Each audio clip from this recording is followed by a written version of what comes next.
Oke, topik pada hari ini ya adalah pilihan hidup. Ya. Hidup itu selalu soal pilihan. Ya, mungkin saya pernah sampaikan di sini beberapa waktu yang lalu. Untuk datang ke tempat ini juga pilihan. Ya.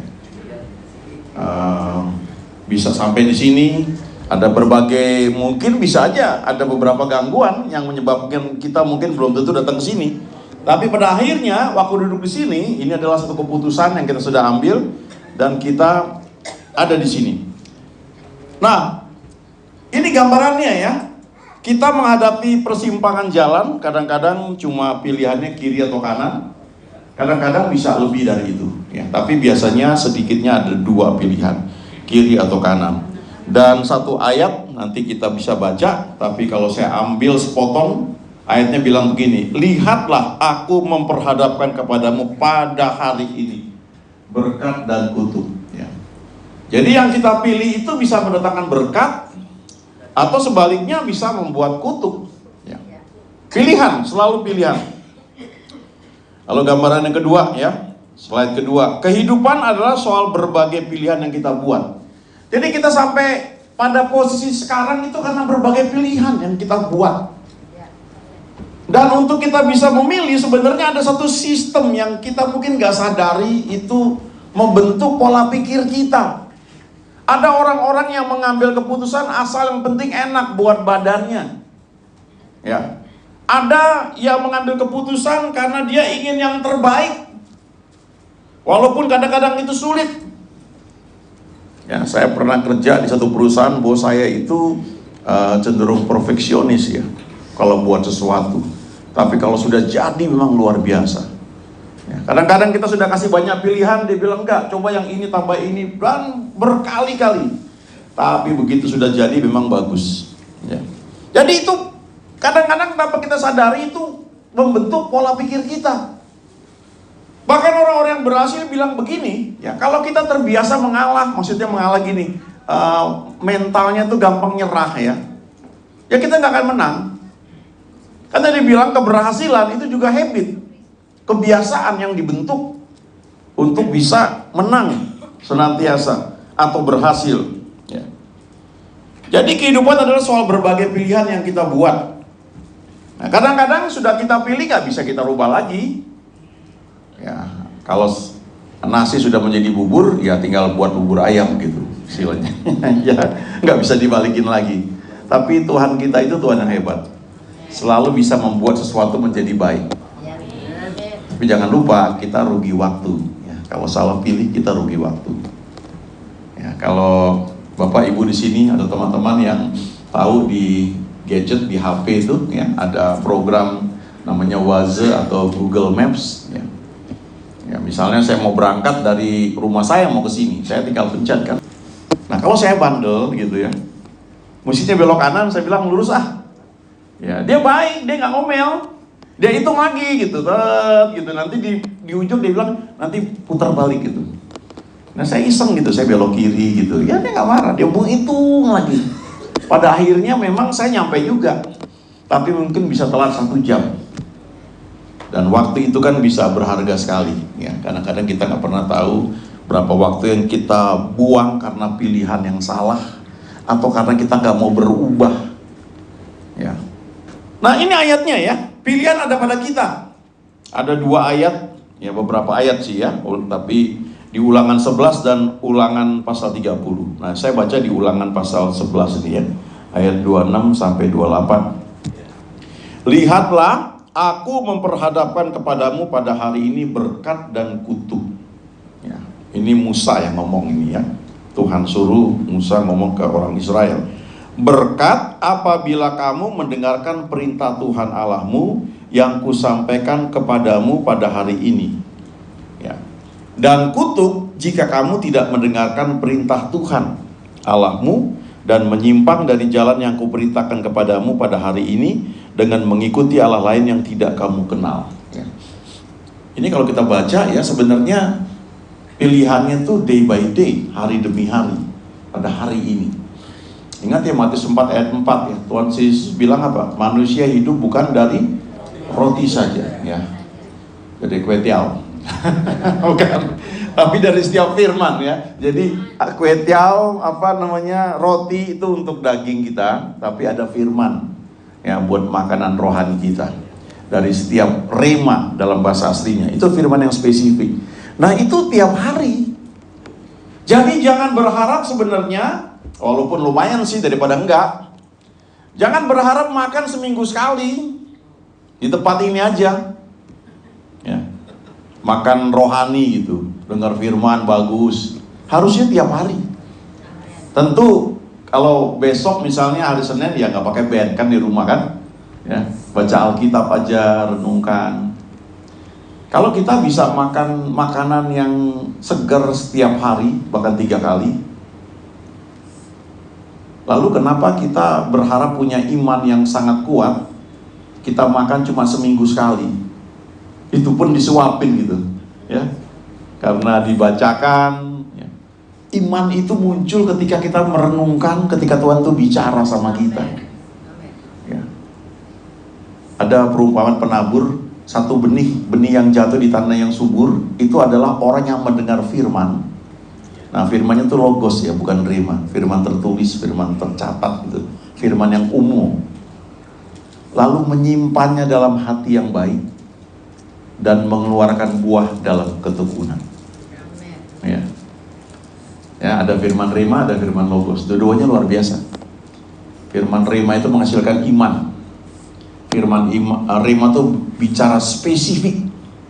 Ya. Saya pernah cerita mungkin di sini ya. Karena di beberapa tempat saya cerita. Suatu ketika saya menghadapi situasi yang saya nggak tahu harus bagaimana jalan keluarnya. Lalu ada firman yang pernah saya baca, Keluaran 14 ayat 14.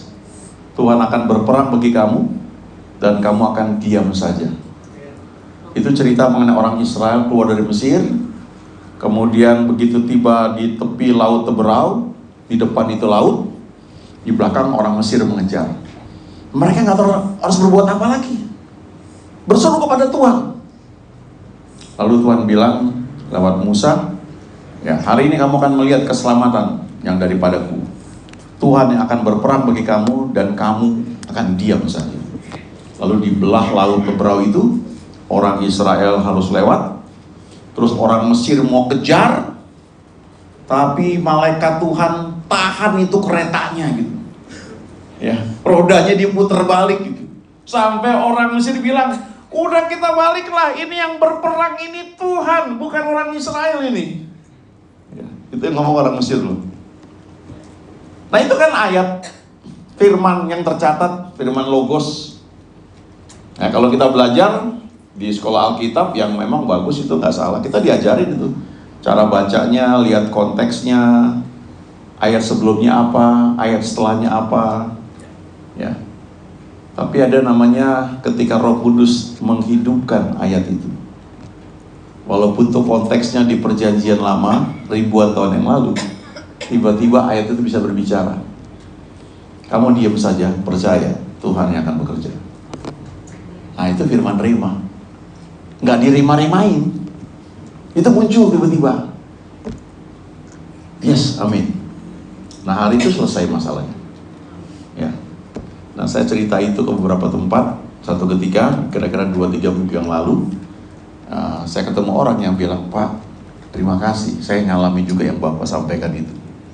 Ya, dia punya masalah yang besar juga, dia nggak tahu harus berbuat apa, dia nggak cari-cari, tiba-tiba dia ingat ayat itu.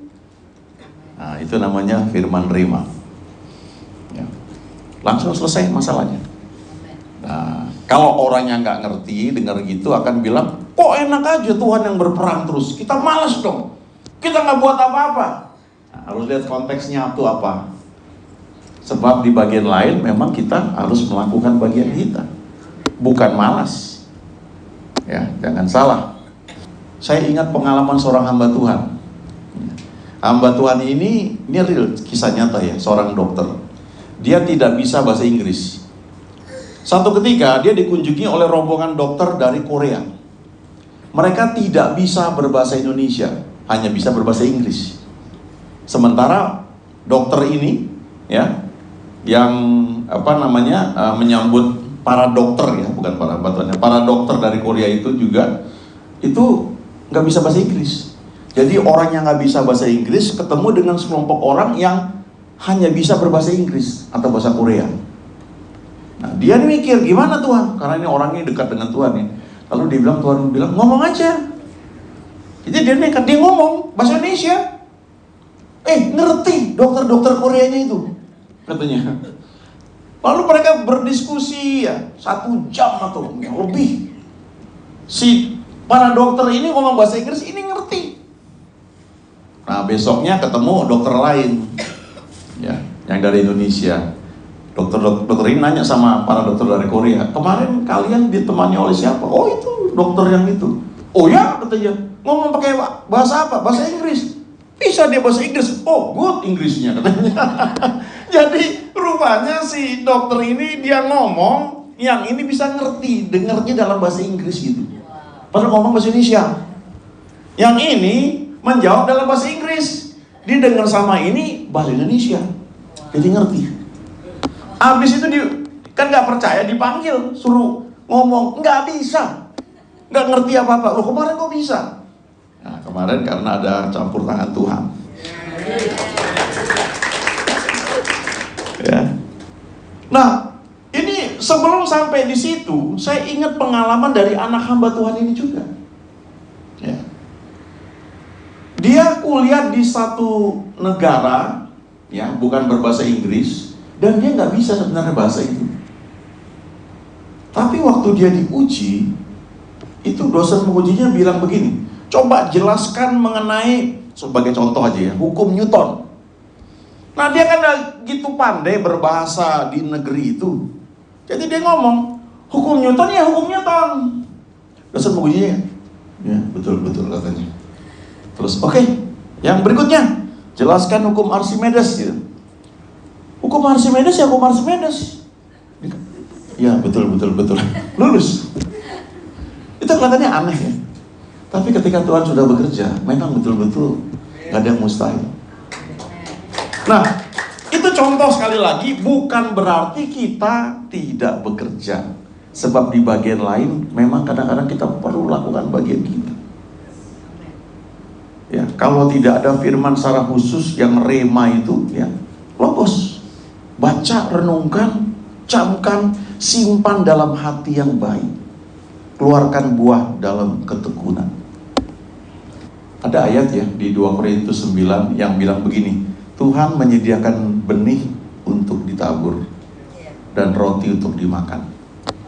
Jadi berapapun uang yang kita punya atau hasilkan lewat pekerjaan, dapat gaji gitu misalnya, sebagian benih untuk ditabur, sebagian roti untuk dimakan, sebagian lagi mungkin bisa disimpan. Kadang-kadang tuh seperti kita sedang petani yang sedang bekerja keras, kita harus mencangkul tanah itu, ya, kita sirami, butuh waktu, tapi pasti kita yakin ini pasti tumbuh. Itu kayak firman logos yang kita simpan dalam hati yang baik, lalu kita keluarkan dalam ketekunan. Ya. Nah, Ulangan 30 ayat 19, ini yang tadi saya bilang nih ya. Aku memanggil langit dan bumi menjadi saksi terhadap kamu pada hari ini. Kepadamu kuperhadapkan kehidupan dan kematian, berkat dan kutuk. Pilihlah kehidupan supaya engkau hidup, baik engkau maupun keturunanmu. Nanti ayat berikutnya penjelasannya yang disebut pilih kehidupan itu apa, yaitu berbakti kepada Tuhan, yang melayani Dia dengan sukacita, dengan senang hati. Tapi ini soal pilihan. Ada hamba Tuhan yang bagikan ini, saya nggak lupa ya. Dia bilang itu gampang sekali, kayak ujian, pilihannya A atau B gitu, cuma 2, dan dikasih tahu jawaban yang benar, pilih A. Cuma kadang-kadang kita kan bandel gitu kan, udah dikasih tahu pilih A, dia pilih B. Contohnya adalah Adam. Sudah dikasih tahu, itu pohon di dalam taman di Eden, semua boleh kamu makan buahnya. Satu aja yang nggak boleh, buah pengetahuan. Yang lain boleh. Ya, tetap aja milihnya yang salah. Nah, kita jangan seperti itu, karena setiap pilihan kita itu akan menentukan arah hidup kita itu kemana. Nah, ini beberapa tahun yang lalu saya dapat gambaran ini ya. Slide berikutnya ini. Amsal 23 ayat 7 bagian A, kalau terjemahan Indonesian Modern Bible itu, sebab sebagaimana ia berpikir dalam hatinya, demikian jugalah ia. Jadi ternyata kehidupan kita itu dimulai dari ini pikiran kita. Apa yang kita isi dalam pikiran kita? Apa yang kita tabur ke dalam pikiran kita? Kalau kita menabur pikiran, kita akan menuai perkataan. Karena pikiran itu membentuk sistem emosi, ya, membentuk satu kesatuan di dalam jiwa kita ini. Ya. Nanti Alkitab bilang, yang keluar dari mulut itu meluap dari hati. Ya, agak panjang kalau penjelasan hati itu ada roh, ada jiwa ya. Tapi kalau ingat kisah Musa, waktu hatinya pahit, keluar dari kata-kata teledor.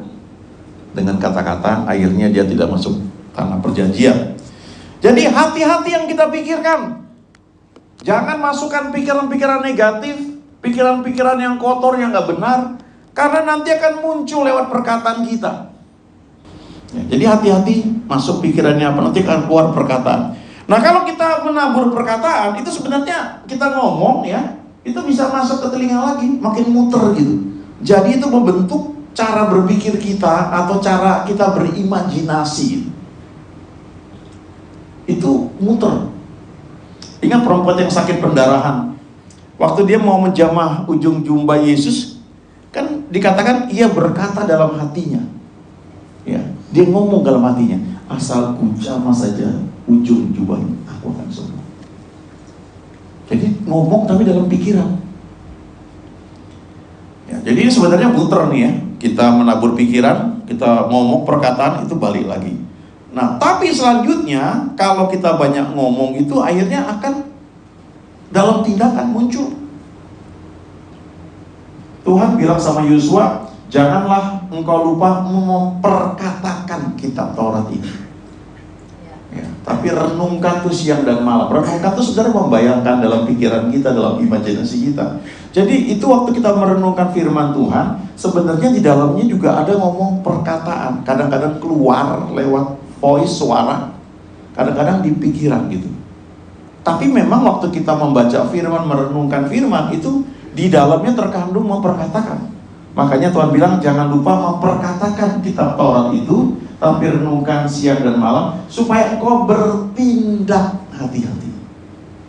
Jadi dari perkataan itu mempengaruhi tindakan kita. Makanya menabur perkataan menuai perbuatan atau tindakan. Ya, jangan banyak ngomong negatif, nanti tindakan kita negatif. Ya. Lalu kalau kita menabur perbuatan atau tindakan, sering berbuat sesuatu yang berulang-ulang, itu jadi kebiasaan, jadi habit. Ya, makanya kalau baca di kitab Galatia ya, janganlah jemu-jemu berbuat baik, karena apabila sudah tiba waktunya kita akan menuai jika kita tidak menjadi lemah. Jadi itu ternyata satu habit ya, berbuat baik itu habit, terus dilatih. Kalau sudah terlatih berbuat baik, nanti saatnya kita menuai baik terus gitu. Dengan sendirinya. Habit itu ya, kebiasaan. Nah, kalau kita menabur kebiasaan atau habit, kita menuai karakter. Karena karakter itu adalah pembentukan pribadi kita karena kebiasaan yang selalu ada. Orang pemarah itu karena memang terbiasa marah. Harus dirubah programnya di sini ya, bisa didoain ya. Atau orang yang bersangkutan sadar kemudian minta, Tuhan saya mau berubah. Dirubah dari cara berpikirnya, sehingga ketika ada sesuatu yang mungkin mengecewakan, tidak meledak, tidak marah ya, sebaliknya mungkin bisa tersenyum, tertawa, loh kenapa begitu ya, bisa begitu. Kemudian kadang-kadang orang kalau ditanya suka bereaksi kan, reaksinya tuh bisa marah. Nah, saya suka belajar, loh kenapa mesti marah? Kan nggak perlu marah jawabnya. Nah, itu ternyata juga satu kebiasaan ya, yang perlu kita latih. Itu jadi karakter kita, jadi orang yang mungkin ya, tidak gampang marah, ya sebaliknya penuh sukacita, suka nolong. Itu karakter, sesuatu yang terbentuk dalam diri kita, melekat dalam diri kita. Nah, kalau kita menabur karakter, kita akan menuai nasib. Karakter itu membawa. Rajin itu dibentuk, dilatih juga. Memang ada anak-anak yang mungkin kecenderungannya waktu lahir kelihatan suka menolong, lebih gampang begitu. Tapi itu bisa dilatih, diajar. Karakter itu membentuk nasib kita ke arah mana. Nah, bagaimana kita mengubah nasib kita kalau mengikuti urutan seperti ini? Mengubah nasib kita, ya berarti kita mesti ubah karakter kita. Itu mungkin tidak semalam. Bagaimana merubahnya? Ubahlah kebiasaan kita, karena karakter itu terbentuk karena kebiasaan. Kebiasaan bangun pagi, kebiasaan bangun siang. Ya. Bahkan untuk makan pun ada satu kebiasaan yang bagus ya. Tahu Mahathir Muhammad? Tahun lalu 100 tahun usianya ke Indonesia. Di Malaysia masih setir mobil sendiri. Ya. Salah satu habit yang dia bagikan adalah begini: berhenti makan sebelum kenyang. Nah, kadang-kadang kita nggak begitu kan, enak ngumpuk gratis, makan aja gitu ya. Ternyata itu habit yang nggak baik. Ya, Mahathir Muhammad bilang berhenti makan sebelum kamu kenyang, karena perut itu ternyata ada satu itu juga ya, ada satu sistem. Jadi ubah karakter, untuk berubah karakter, ubah kebiasaan. Ya, ubah kebiasaan itu adalah ubah perbuatan step by step, secara sengaja. Nah, kira-kira 2 minggu yang lalu saya ketemu teman saya. Saya tanya, Pak, kelihatan ini ya, fit ya, rajin ya olahraga, saya tanya. Lalu dia bilang, saya beberapa bulan yang lalu saya tes semuanya kacau, merah semua. Kolesterol, asam urat, gula darah, semua kacau. Dia langsung nekat, dia bilang, aku intermittent fasting Pak, puasa total, tidak makan, ya minum air putih. Jendela makannya tuh dia kecilin, dari awalnya kalau nggak salah 12 jam, kemudian 10 jam, 8 jam, terakhir kalau nggak salah dia cuma 1 jam. Waktu saya ketemu dia tuh, dia cuma punya waktu tiap hari makan sekali 1 jam. Nah, tiap orangnya mungkin bisa beda ya, jadi jangan ditiru langsung. Tapi dia bilang, semua badan dia normal setelah itu. Jadi memang tubuh itu punya satu sistem ya, untuk bisa menyembuhkan sendiri kalau sakit. Kalau kita betul melakukan kegiatan kita dalam hal makanan dan sebagainya. Nah, masalahnya kita mungkin terbentuk sudah salah. Ada anak yang dari kecil terbiasa makan permen, nggak tahu bahwa itu gula merusak gigi misalnya. Kita nggak tahu itu. Atau kita nggak terbiasa sikat gigi habis makan. Jadi pada usia tertentu gigi udah berlubang dan sebagainya. Tapi kalau kita betul ya membenahi, ternyata tubuh itu sehat. Nah, itu perlu usaha ya.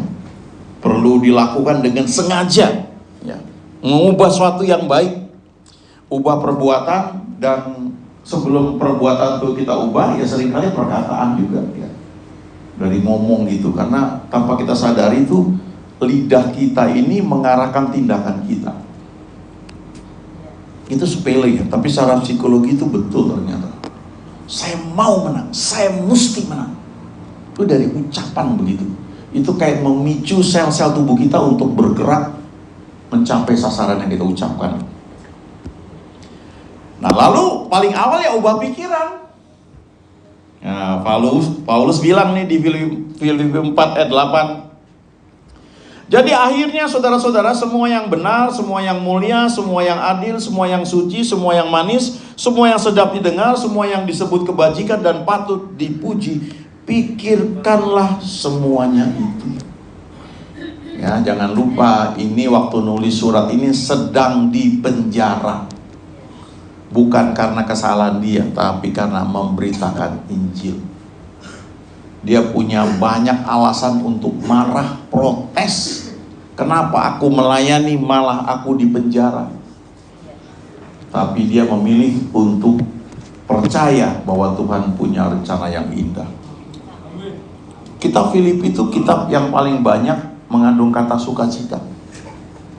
Bersukacitalah senantiasa. Sekali lagi aku katakan bersukacitalah. Itu perintah loh ternyata. Ya.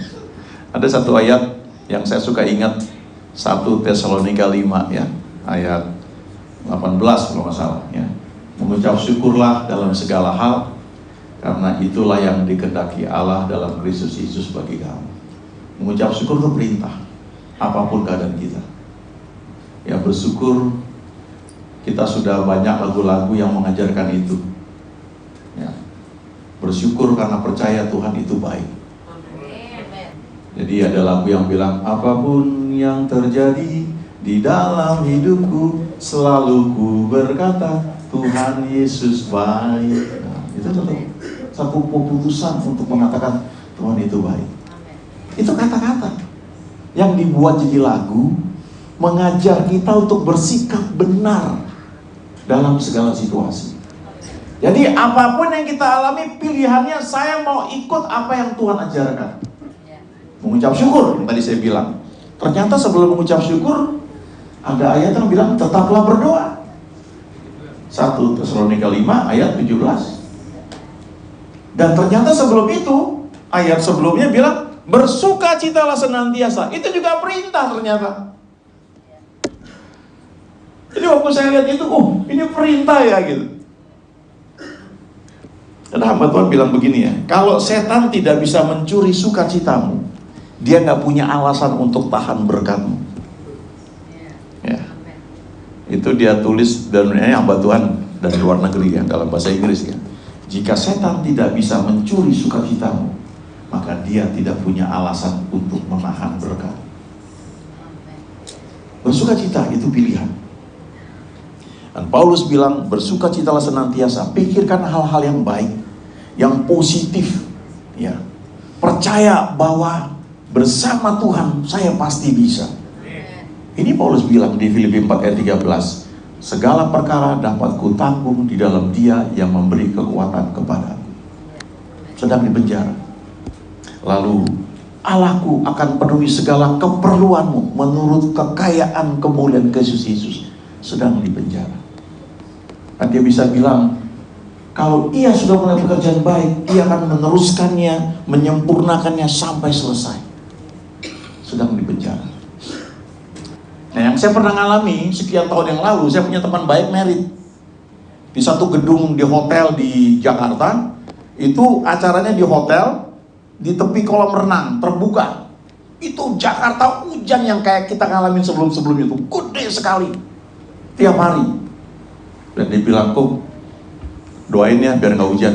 Oke, saya bilang, saya puasa hari itu ya, karena Tuhan menuntun saya untuk puasa. Itu waktu pas acara hari hanya itu, dari pagi itu memang nggak hujan, kering. Kemarin tuh hujan keras. Acaranya malam, jam 6 sampai jam 9 kalau nggak salah ya. Jadi saya puasa dari pagi, sudah jam 6 saya datang, memang cerah ya. Wah, semua saya nggak makan, saya puasa. Saya ngambil makanan gitu, jalan keliling, kan standing party gitu kan ya. Tapi nggak saya makan, saya jaga betul-betul ya. Sampai selesai acara jam 9, tidak hujan. Tapi saya belum makan. Ini teman saya nitip kasih ini nasi kotak atau apa. Terus saya pulang ya. Begitu saya pulang di jalan, kalau nggak salah saya makan. Itu hujan kayak balas dendam. Wah biasa kencang. Tapi acara sudah selesai. Jangan lupa, saat-saat seperti itu, serangan untuk berpikir negatif itu ada. Ada. Satu cerita lagi ya. Saya pernah diminta untuk melayani pemakaman satu anak dari satu keluarga. Terus itu dari rumah duka, saya sudah doain ya, kebaktian, terus dibawa ke pemakaman, cukup jauh. Lalu Pak harus berangkat cepat karena hujan. Nah, sepanjang jalan, saya kan di mobil dengan teman saya, memang hujan deras sekali. Lalu semua diem gitu, karena tahu ini kita sedang percaya berdoa supaya tidak hujan, padahal hujan. Lalu yang sudah sampai di pemakaman, WA, hujannya deras. Saya diem aja, ya nggak ngomong. Begitu sampai di lokasi, memang hujan tapi pas berhenti. Jadi waktu pemakaman itu tidak hujan, cuma memang becek sih. Itu aja. Tapi situ saya belajar gimana ketika sudah berdoa, pikiran negatif menyerang karena faktanya memang hujan di perjalanan. Tapi siapa tahu, kira-kira mungkin 5 kilo lagi. Di situ sedang hujan, kemudian waktu kami sampai itu berhenti. Nah itu keputusan, mau percaya yang mana? Percaya apa kata cuaca, terus kita, gimana ya? Kita trekking atau apa gitu? Atau tetap diam percaya kita sudah berdoa. Life is about choices, itu bahasa Inggrisnya. Kehidupan itu soal pilihan. Nah, mari isi pikiran kita dengan hal-hal positif tiap hari, supaya terbiasa percaya firman Tuhan, percaya bahwa Tuhan bisa menghandle, percaya bahwa semua jadi baik. Karena Tuhan menjadikan segala-galanya selalu baik. Amin. Ayo bangkit berdiri.